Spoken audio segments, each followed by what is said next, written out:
अरूलाई छानी छानी बालेनलाई सुनपानी। राष्ट्रिय मानवाधिकार आयोगको हालैको प्रतिवेदनले नेपालको संवैधानिक र कानुनी अङ्गहरूबीचको गम्भीर संस्थागत द्वन्द्वलाई उजागर गरेको छ। यो प्रतिवेदनले भदौ 23 र 24 गतेको जेन्जी आन्दोलनको घटनाक्रमलाई मात्र छानबिन नगरी राज्यका विभिन्न निकायहरूको भूमिका, द्वन्द्वको हात र सम्भावित पूर्वाग्रहलाई पनि प्रश्न उठाएको छ। गौरीबहादुर कार्कीको विवादास्पद भूमिका। तत्कालीन सुशीला कार्की नेतृत्वको सरकारले भदौ 23 र 24 गतेका घटनाहरू छानबिन गर्न पूर्व न्यायाधीश गौरीबहादुर कार्कीको अध्यक्षतामा उच्चस्तरीय न्यायिक जाँचबुझ आयोग गठन गरेको थियो। तर यो आयोगले मुख्य रूपमा भदौ 23 गतेको घटनामा केन्द्रित रही भदौ 24 गतेको घटनालाई व्यापक उपेक्षा गरेको आरोप लागेको छ। हालै सार्वजनिक भएको राष्ट्रिय मानवाधिकार आयोगको प्रतिवेदनले योभन्दा अगाडि बढेर गौरीबहादुर कार्की स्वयंमाथि सूक्ष्म अध्ययन गर्न सिफारिस गरेको छ।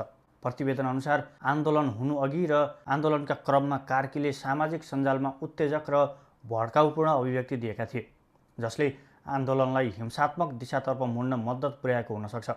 यो कुराले पूर्व न्यायाधीशको निष्पक्षतामाथि नै गम्भीर प्रश्न खडा गरेको छ। के आयोगको प्रमुख आफै घटनाको अभियन्ता बन्न पुगे? राजनीतिक कार्यान्वयन र न्यायिक हस्तक्षेप। गौरीबहादुर कार्की आयोगको प्रतिवेदनको आधारमा वर्तमान प्रधानमन्त्री बालेन्द्र शाह नेतृत्वको सरकारले पहिलो दिनमै एमाले अध्यक्ष केपी शर्मा ओली र तत्कालीन गृहमन्त्री रमेश लेखकलाई पक्राउ गरेको थियो। तर सर्वोच्च अदालतले पर्याप्त प्रमाण नभेटिएको भन्दै हाजिरी जमानीमा रिहा गरिदियो।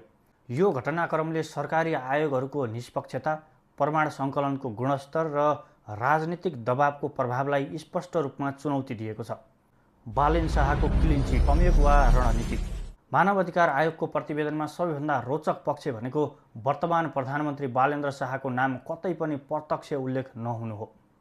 आन्दोलनको बेला काठमाडौँ महानगरको मेयरको रूपमा रहेका बालेनले जेन्जी प्रदर्शनलाई खुला समर्थन र सहजीकरण गरेको सार्वजनिक रूपमै छर्लङ्ग देखिएको थियो।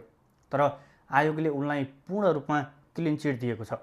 यो निर्णयले आयोगको व्यावसायिक निष्पक्षता कायम रहेको देखाउन खोजेको हो कि वर्तमान कार्यकारी प्रमुखलाई कानुनी जटिलताबाट अलग राखेर सरकारको स्थायित्व सुनिश्चित गर्न खोजिएको हो।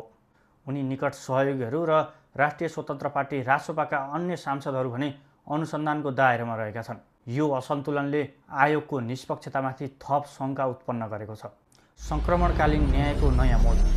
यो प्रतिवेदनले नेपालको सङ्क्रमणकालीन न्याय र लोकतान्त्रिक जवाफदेहिताको क्षेत्रमा महत्त्वपूर्ण मोड ल्याएको छ। सरकार र विद्रोही दुवै पक्षलाई कानुनको दायरामा ल्याउने प्रयास सकारात्मक छ। तर यसका बावजुद कार्की आयोग र मानवाधिकार आयोग निम्न प्रश्नहरूबाट टाढा रहन सकेनन्। गौरीबहादुर कार्की आयोगले भदौ 24 को घटनालाई किन पूर्ण रूपमा बेवास्ता गर्यो? र अर्को प्रश्न, प्रधानमन्त्री बालेन्द्र शाहलाई दिएको क्लिन चिटले आयोगको स्वतन्त्रता र निष्पक्षतालाई कति बलियो बनाउँछ? यो प्रतिवेदनले नेपालमा संस्थागत जवाफदेहिता कति कमजोर छ भन्ने कुरालाई फेरि एकपटक उजागर गरेको छ। अबको चुनौती भनेको यी सिफारिसहरूलाई निष्पक्ष रूपमा कार्यान्वयन गर्नु र दोहोरो मापदण्डबाट मुक्त हुनु हो। अन्यथा यस्ता आयोगहरू राजनीतिक हतियारको रूपमा मात्र प्रयोग हुने खतरा कायम रहनेछ।